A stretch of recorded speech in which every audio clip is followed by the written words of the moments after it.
Read from verse 1.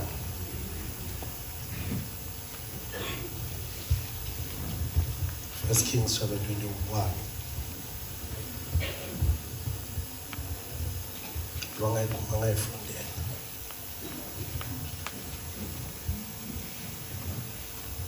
Now Naboth the Jezreelite had a vineyard in Jezreel, beside the palace of Ahab, king of Samaria. And after this, Ahab said to Naboth, "Give me your vineyard, that I may have it for a vegetable garden, because it is near my house. And I will give you a better vineyard for it. Or if it seems good to you, I will give you its value in money." But Naboth said to Ahab, "The Lord forbid that I should give you the inheritance of my fathers." And Ahab went into his house, vexed and silent because of what Naboth the Jezreelite had said to him. For he had said, "I will not give you the inheritance of my fathers." And he lay down on his bed and turned his face, and he lay down on his bed and turned away his face and would eat no food. But Jezebel, his wife, came to him and said to him, "Why is your spirit so vexed that you eat no food?" And he said to her, "Because I spoke to Naboth the Jezreelite and said to him, 'Give me your vineyard for money,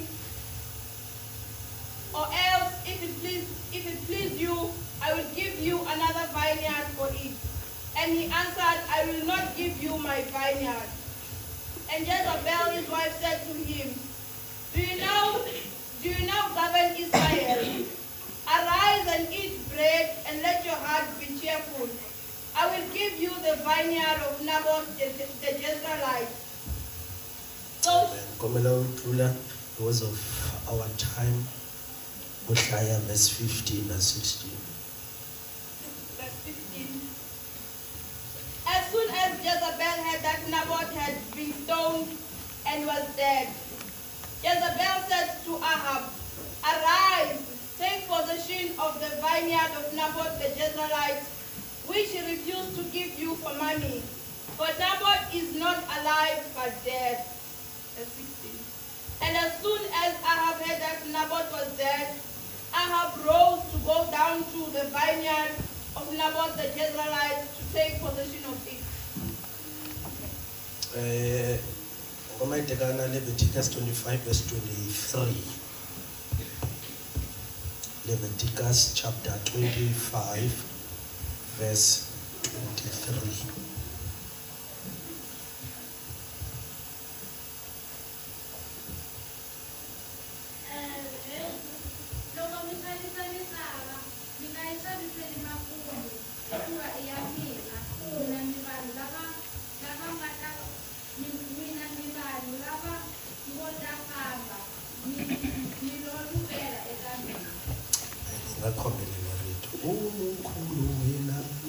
Uze ube phakade ukhulu wena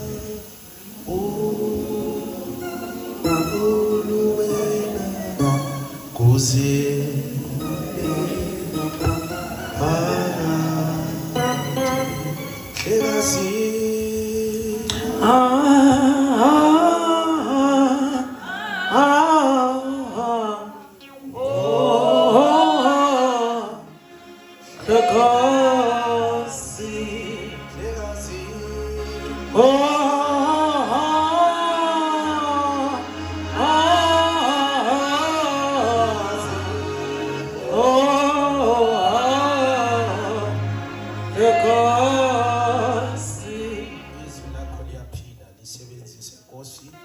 ukusakha ukusiyala ekukholweni ukusivuselela ngegama lika Jesu Christ waseNazaretha. We give you glory and honor in Jesus' mighty name. Amen. Amen. Lahleke kon asifunde khona incwadi ka Levitica ngifuna ukwenza i-introduction yami kodwa i-message kakhulu kulo 1 Kings chapter 21 simfundile. Hallelujah. Ubekeke lokhu enhlizweni ukuthi njengabantu abasha kudinga siyivaluishe into esanikezwa yona. Hallelujah. Sinakekele sivikele lokhu esanikezwa khona. Ekomsibazalwane. Yeah. Now lo 23 umthetho lo uma uIsrayeli engena ezweni lesithembiso uthi uNkulunkulu umhlaba noma nokudayisa ningawudayisi permanently, ningawushabisi permanently, for the land is mine. So abantu bakwaIsrayeli uma bephila bebana lo mthetho abawulandelayo ukuthi umhlaba kahle kahle, some translations zithi umhlaba awudayiswa. Amen bazalwane. Umhlaba awenzini, awuthengiswa, ngoba nani bekungisiwo wenu, noma ningakha kuwo nenza izinto kuwo kodwa nani kezwa wona. Hallelujah. So now in the same context of lo mthetho abantwana bakaIsrayeli bebaphila bawazi ukuthi umhlaba kahle kahle okaJehova bekusuka kube into eyumhlola uma umuntu angakusukela athi awungithengisele umhlaba wakho, ngoba wonke umuntu kaIsrayeli, you remember uma bangena izweni lesithembiso uNkulunkulu ngokuya kwama-tribes abo wababela wabanika wonke umuntu ongenayo owayengene ezweni lesithembiso wabelwa wanikezwa umhlaba ophansi kwegama. That's why bekuba umhlolo ukuthi unikezwe owakho umhlaba, bese ufike wena uthi umubona umhlaba okamakhelwane bese uthi makhi awungithengisele owakho umhlaba. Tshela umakhelwane uthi wonke umuntu kunento anikezwe yona. Ayibazalwane, wonke umuntu akakho umuntu ongabelwanga. Ngisho ngokwe-context yale scripture wonke umuntu kaIsrael bekanomhlaba ophansi kwegama lakhe. So bekuba umhlolo ukuthi ungavuka ekuseni unowakho umhlaba bese ufune umhlaba kamakhelwane. Sanibonani bazalwane. Now I want to use that same law to support le sihloko engifuna ukukhuluma ngaso namhlanje kulomzuzwana enginikezwe wona, ukuthi njengomuntu omusha kudinga ukuthi ufike la uvelusha khona into yobusha bakho. Hallelujah. Yeah. Uma ungakafiki where you value life, because kune verse uJesu nakakhuluma ngomphefumulo akhuluma ngesoul uthi komsiza nomuntu ukuthi azuze zonke izinto emhlabeni kodwa ekugcineni alahlekelwe ukuphila kwakho. Okusho ukuthi bazalwane, kuzo zonke izinto ezidayiswayo ezithengiswayo akukho price, akuni price engalingana nomphefumulo wakho. Akuna price, akuna ma assets ongathi mawabeka with your life, with into yobusha bakho ongathi I can exchange ubusha bami for this price. Ekokereke. Yeah. Kukudinga lento ingene engqondweni yakho ukuthi akuna price engenza ukuthi ngithi exchange for my life for umtha Dlamini. Hallo, ngoba ubusha bakho yisipho uNkulunkulu akunikeze sona. Hallelujah. Ongadingile ukuthi omunye umuntu akuphilele, ngoba kunabantu abangaphili impilo abafuna noma ukuthanda ukuyiphila, kodwa abantu abasha abaphila impilo yabangani. Nabakude lesonto namhlanje. Hallelujah. Kuna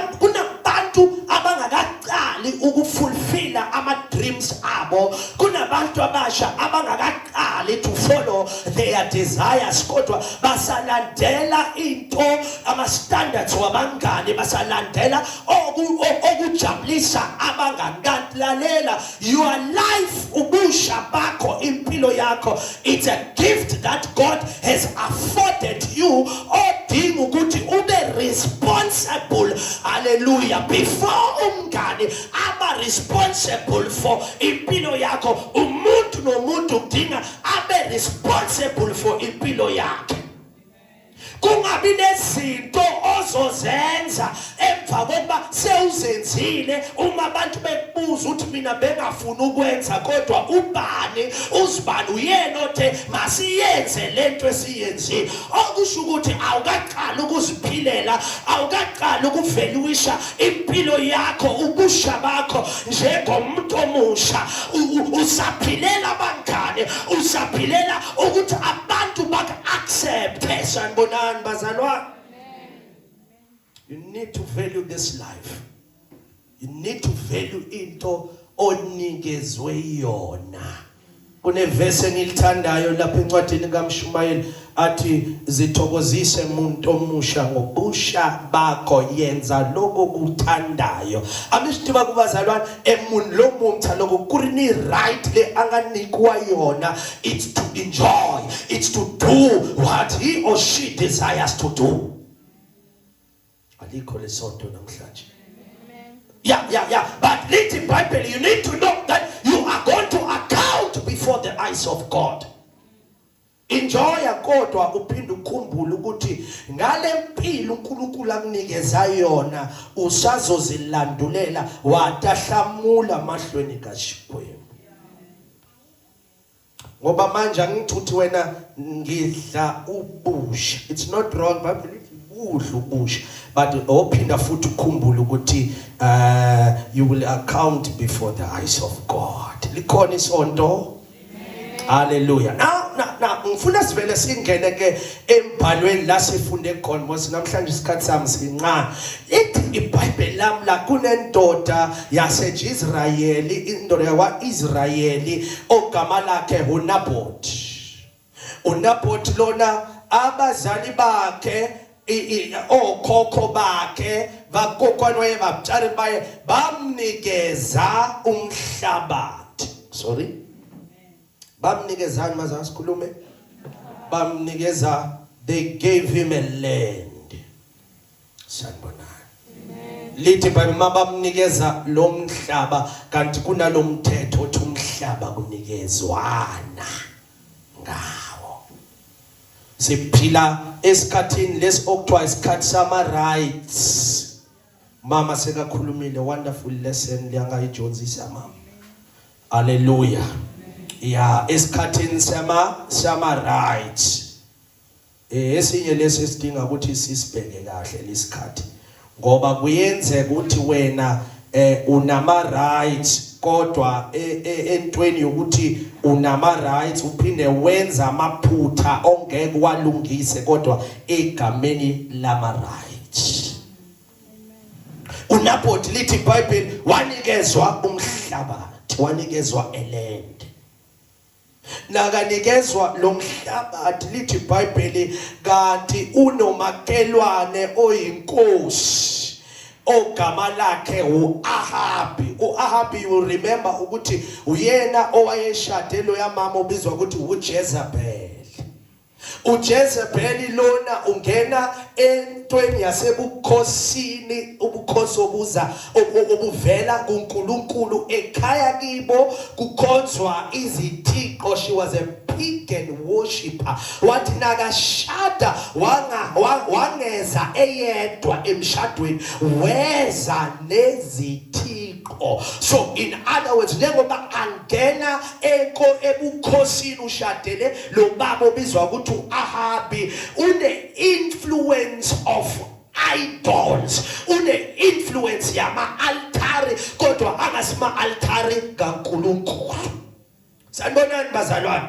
You need to be careful ngento yesingane ngoba abantu abaningi namhlanje they've committed ama mistakes abangakwazi akwazi ukuwa rectify. Kunabantu abasha abenza izinto namhlanje abazisolayo ukuthi ngangiyenzelani le yanto, kanti mawuthi uyalandelela there's an influence yesingane.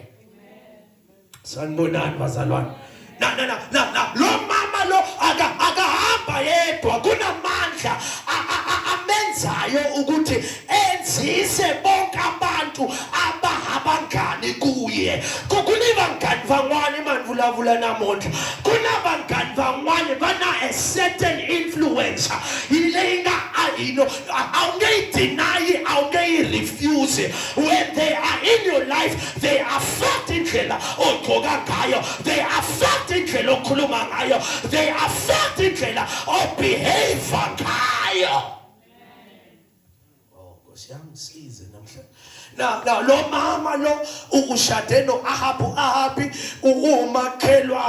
umakhelwane walensizwa obizwa ukuthi uNaboth. uNaboth unikezwe bazalwane umhlaba. He has been afforded umhlaba ukuthi akawunakekele, and umhlaba awuthengiswa, umhlaba awunikezwana ngawo. Sanibonani bazalwane. Now wathi uAhabi nakabona umhlaba kabanina kaNaboth, lithi iBhayibheli lami wawuhalela, wawukhanuka. Bazalwane, kunomahluko between uthando nenkanuko. Hayi bazalwane, kunomahluko phakathi kwani kothando nenkanuko. Lithi iBhayibheli wabona ilendi kaNaboth, wathi nakayibona amehlo akhe nedesire yakhe yangasadesire lo owakhe, kodwa wafuna okwakamakhelwane. Sanibonani bazalwane. Ange emabo nakuthuthuma manje. Haleluya. Akuloku abone emsabo waNaboth awunavela.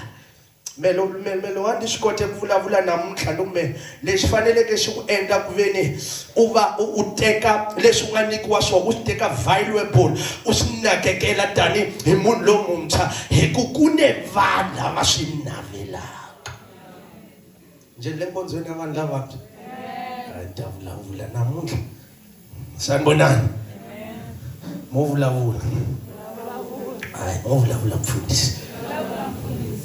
Kungenzeka wena wazi kunabantu abathi mababheka, unabantu abathi mababheka into owanikezwa yona uJehova bangabi nokuthula. Haleluya. Abanye babo abalali bafuna lento nayo. Sanibona, abanye bahamba inyanga bahambela into wena owanikezwa yona. Haleluya. Kunevandla abangamanweki mati, kunevandla abangazilaka just bazilela leswi unganikiwa swona.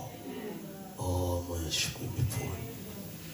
Nalithi bani ekhanuka ashinavela wamqonda approach umnikazi, angazi ukuthi naye lo obonakala ngathi umnikazi, nayi message, lo obonakala ngathi umnikazi walomhlaba naye okwakhe ngokomthetho uthi umthetho akusiwo wakho umhlaba. Oh my God. Eko kerekeni bazalwane, imani ukuthela mekuri la bacabanga kubutomi lebhiwa kahle ijawe bokusukela nawe ayijawena kunalwanga kunika. Nalwanga kunika. Dela makhelo nalwanga kunika nama ejamina. Nama akusiko kwami lokunikiwe. Manje ngakunika njani nami into enganikezwa yona? Ya nyenkarini la evanhu lavantshwa lava ma God va nga tsemeka no avana yena. Hi lava va ku akichivi uchiva wena. Lo va wanrandzana antivi akichivi jiba wena uyangifaka noma akijibi kunwa control ngifakile sound le akijibi ujiba wena ayinkoba zalo na ikukuni kuni bamthalaba afana yena no imani vulavulala ini bamthalaba navulavula vanikana vatsonana ngikhulumile vulavuli kasamlani ngavulavula hey mawutomusha kudinga uyiveluwishe into owanikezwa yona ukuze ungabi umuntu onike why Satan angalavi ngivula marito lawo kazi why Satan angalavi ngivula mndangu mavulavu nirimeshi kwembo ashipushele vamtha hayi la vamnike mara xikwembu xinike vamtha vancishana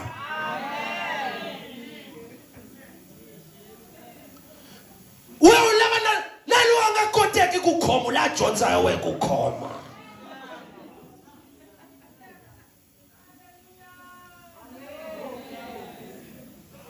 Fundano la fundayo we kuni bantu abangwana bana yena no kunabanye abantu abasha se lalela badume ngokuthi hayi loka lesiyashupha ngoshabele madatha shokunyika leshiya hayi man isound le amathini man sena kuyaphatha kunabangwana lalela ukudinga uveluwishe ubusha bakho uze la kufike lento ingene kuwe baze bathi kuwe uyazitshela uyazibona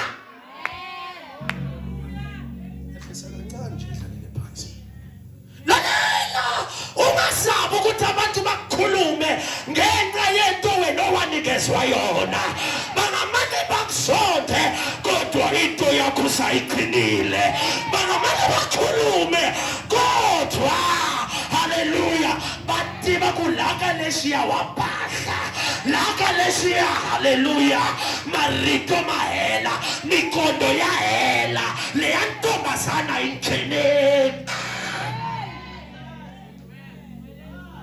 hayi moya ngcwele hayi ngiyayizwa ingelosi yale haleluya ngiyayizwa ingelosi yala haleluya no problem vamnike andirivoho itwanga kuloko vadyondza ye itavanyana ni kumanti ku trophy nyana yako yava mani yava isungune kuva ni girlfriend amen sewutsakisa venu uve truck yale drive school utsakisa venu ve movha le drive school lalela wonke umuntu oya drive school lalela imoto afunde ngayo akayithengi haleluya akayithengi inkinga yami ngemoto yase drive school noma usilenda uyagibela noma umfisha uyagibela noma usiduzi uyagibela abanye bagibela bagqoka amateka angcobilile abanye bangena ngamajombo abanye bangena ngemikenke lapho haleluya jela makhelwane uthi ungabi drive school yabafana neyamantombazana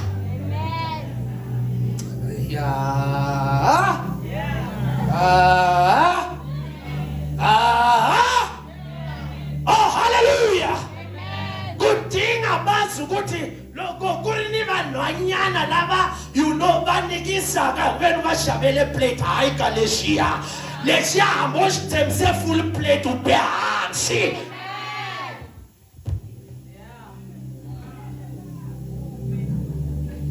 ungavumi ngento yakho ungavumi ngento onikezwe yona soyimushile ayirikahle ungavumi njalo makhelwane kungavumi njalo kwandopfala khwalamo sinokungavumi senaboti inkinga ifela yini nabhodi ngakungavutisa ifela yini nabhodi ifela insimi yakho ngivulavelini mina izondelwa yini asongavulavelini ngivulangana bamhlebela yini bona uyazi ukuthi le story sika Josepha umane indlula kasho ku Joseph yadimjela Joseph abamnabelanga kawani Joseph enza twavala lokashibona naloko xifamba xikandziya ngavona ngo xikandziya madanza loko xikandziya loko xikari xitira laya uxinavela kokwana wa kokwana minditi we lalela nawe mfana lethu yakuthinte ngikhuluma ngayo kuna bantu abathi mabakubona yazi le benteni lela hayibo phansi ngomoya amabenteni phansi bangwani bakwata bari waye umoshela umoshela njani nokumoshela njani uJoseph baqala ngokumkhanuka lo mama emsiza lo mfana haleluya emsiza emzama kodwa into kaJoseph enhlizweni sanibonani uJoseph webeka veluisha ubusha bakhe afana noDaniel naboShadraka bathi asikwazi ukuzingcolisa ngokudla kwenkosi sanibonani bazalwane kudinga iveluisha into yobusha bakho uthakwazi ukuzehlisa haleluya ngibe playground yasemkhuhlo ngibe playground haleluya refuse ukuzishiphisa ungabe umuntu omusha ochipi ungabe intombazane echipa ungabe umfana ochipi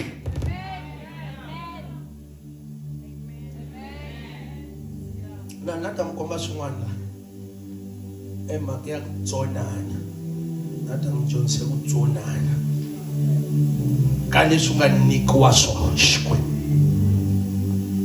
wathi lo ekhalela so awungithenise mara mina ngicaka kobathi iri ngizokunika ucela let's exchange athi ngizokunika mina esingcono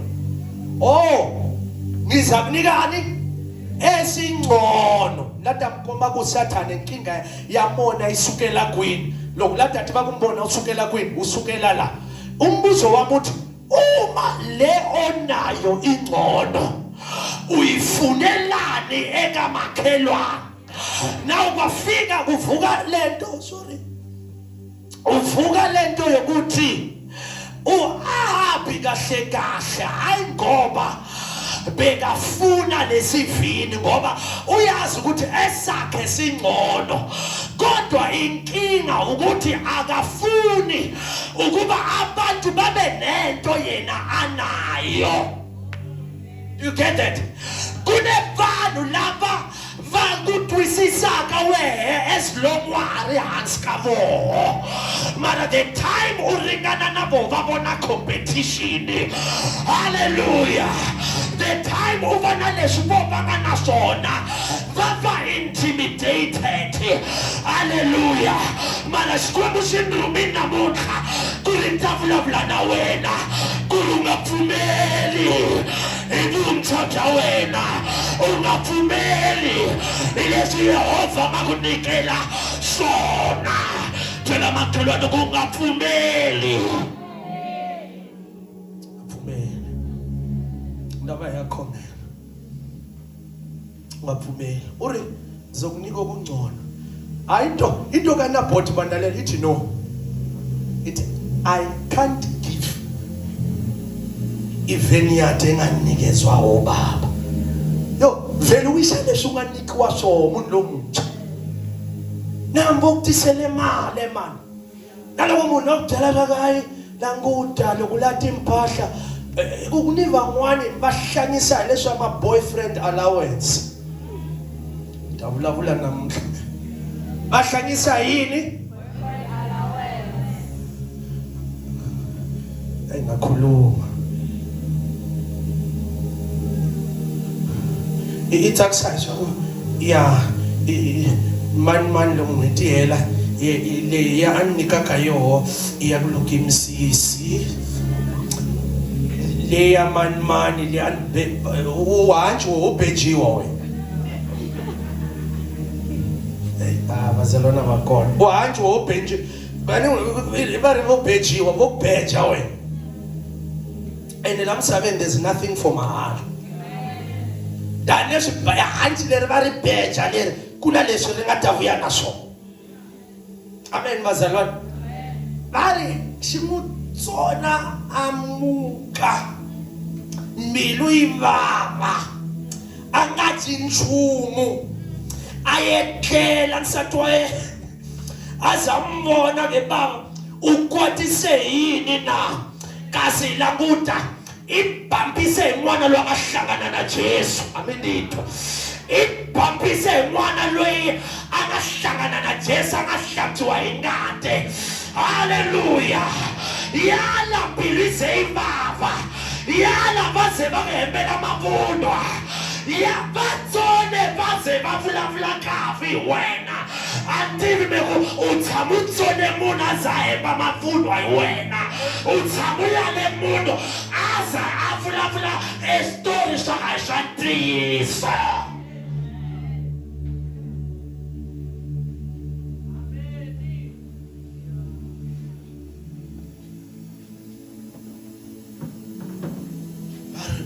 Satan, Jezebel, tuan influencer. Noma, mkabavu, so yini ungathi namuhla. Yo imbi. Yoi. Ngibone post yana yangwana. Ngwana abula wathi washawu. Awu, this girl. Ndiyala uzokwata uyaze uposte munhu owantiso awandithu shisho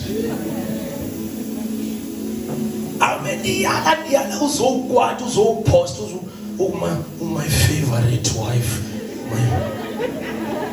emaka vuyala sewuzokiboka wakanene lwanga kuganga yala munazawu mesisentiso sokunaye wasonta un'wana loko a ku hlota leswi u nga nyikiwa swoho i wo khama flesha swa ku he mzalwana a nga ti humelelisi u va to amen n'wana wa Xikwembu I'm born again a va ta hi makhona loko a vona swa ku se wa hluleka na ye se posta mavhesi yala za poste mavhesi hayi mo amen hayi hlupha nkarhi wa mina vazalwana haleluya va ri Jezebel xize xitane blanche we va vukwatse yini kasi yin'wana hosi hi wehe hosi alright relaxa dyani swakudya ni ta ku nyika leswi u swi lavaka rito ra Xikwembu a tsale papila wansati a teka xitemba a teka ring ya nuna wa yena a fika a tsale kune vanhu va nga kuti ku create switori swa ka swi kona loko va ku zamile hi tindlela hinkwato ku nga ri ni swikandalo we munhu lomuntshwa hi wehe va sungula manje va tsale swilo leswi swi ku fanelaka va endlela swa ku veni u ta kwata na u la ta va provela point yingisela yala va ze va tsale xitori we mara i mani ku byela ntiyiso yi na ndlela ya ku veni hambi wo yi celela ya humela handle hambi vo kambela xitori va va mi nga n'wi voni sona loyi i twana na mathicara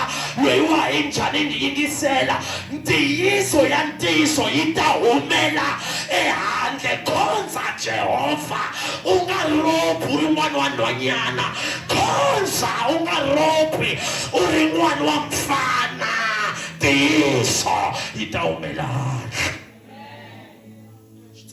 xitsala papila xi fika xi ku hi xitempe xa nuna wa koho loko xi heta kwalani xi ku vitane vanhu hinkwavo tekani papila leri mi ri yisa mugangeni wa ka voho loko va yisa papila ra le mugangeni wa ka voho wa ka vana ya bota va ku tekani mu mi veka ndhawini ya le henhla imani mtshela me hona loko munhu ku tava na downfall ya ye downfall ya munhu yile kusuhane na ku tlakuka ka ye ya ti ku vulavula na kuwa ka wehe ku vava ka kuwa ka mzalwane ku ringana na ku tlakuka ka ye loko nga swivoni swo Jehova ku tokuse njhani swi ta va simple ku ve u lahlekela hi salvation ya wena. So that's why the more God uses you, the more you are attacked to the devil, the more you are anointed, the more Satan atana maplani, the more aplana tindlela ta kuveni because you are dangerous. You are dangerous. Waloku Satan lava kuva na swikandali wena. Oh, andikhuluma na mama. Mara kolweni ngikhuluma kanaye. Satan la ubayiza ufoltara. Sebata khuluma kahle babuya mbonile makezi bani. Mbonile sister yelwa yeah. Devil is a liar. Is a liar. Vatani maplani kwawo. Vari vambeka ndawini le henhla loko safikini se papila ri hlayiwa. Va ku lwe I rhuke xikwembu ruka na hosi. Va ku atlayiwe. Na unambona n'wana wa xikwembu nga ku na vona. Mbilu ya wena ya vava. Vulavuriwa swilo swa ka swi kona hi wena. Vulavuriwa switori swa ka swi kona hi wena munhu lomuntshwa. Unga cinci confession ya wena. Loko ponisiwini tilo ri ta ku yimela hi rin'wana ra masiku. Va muteka va ya mudlaya. Ifela leswi nga nyikiwa swona. La ya khongela. Tilo arenge miyeli. Maendla tindlela ya kwati kwenu vanhu va kuzona. No titwa ngaku you are nothing but God.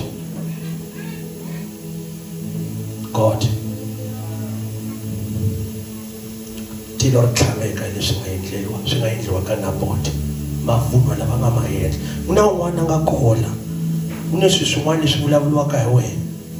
Leswi swi nga riki swa tiso. A ni vulavuli loko u endle swilo cabanga ku tilo ri ta ku yimela na u busy. U nga munhu mthalo vana style ve munhu mthalo nga style. Nga ku hala u endla swin'wana. Hala my God shall show up na ku busy. Stop with this busyness. Serve God with faithfulness and value what God has given you. Kuta usiku leri va hembaka mavunwa ya wena tilo ri ta sukuyima. Xikwembu xi nge pfumeli ngati hala ka mahala. Can we stand up?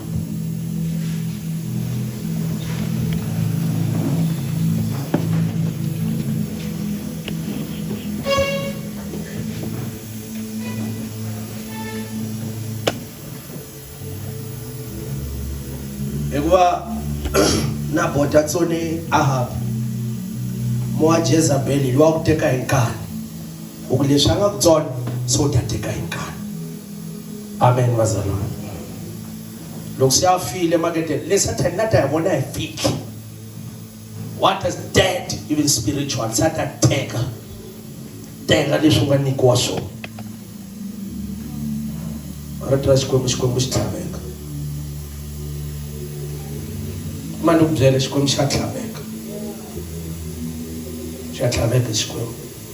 A vulavula profeta wa xikwembu a ku leswi swi nga endleka ka nandzu wa mehe Naboti yingisela na yehe Jezebel emdungi wa timhaka na yehe engati yakwe itanantseliwa hi timbyana.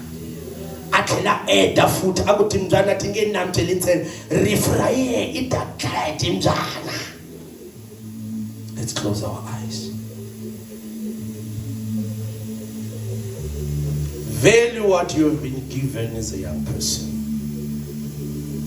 Don't be a cheap young person. Komela ya khongela bazalwane rinkwera nge viti altar call. Mana ye bilweni ya ye xikwembu nipfuni ni kote ku hlayisa. Keep my salvation, oh God. Nipfuni xikwembu. Everything leswi nga swi entrust ehansi ka mina. Ndi swi nakekela nga khongela rinkwera.